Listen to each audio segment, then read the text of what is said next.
Here's the Subaru Outback. Let's go ahead and get started. In order to change the cabin air filter, we have to first open up the passenger side door.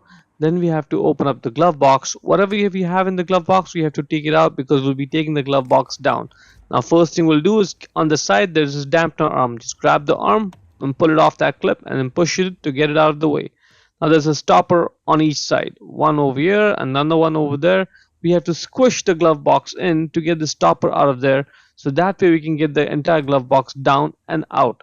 Once it's out, just set it aside. Now this gives us access to the cabin air filter. There are two clips, one over here and over there. Squish it and then the entire cover just comes off. Set it aside. Grab the filter and then pull it out, and it should just slide right out.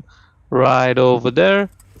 There you go. So the top side is the dirty side. Outside air comes from the top, gets filtered, and then goes to the car.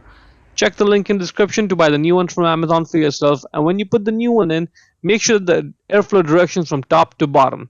See this arrow with up, it just indicates the up side. So the air goes from top to bottom. Get the cover on. Make sure it's aligned just the way I'm showing. And then engage those clips. 1 and 2. That's looking good. Try pulling it out. It's not coming out, so that's good.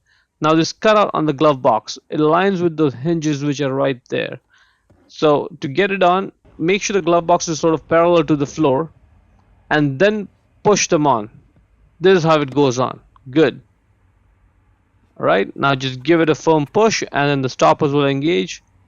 1 and 2. Good. At this point we can just grab this dampener arm, pull it out, put it on that clip and push it on to secure it. Let's try this out one more time. This is working good, and that's about it. Hope you found it useful.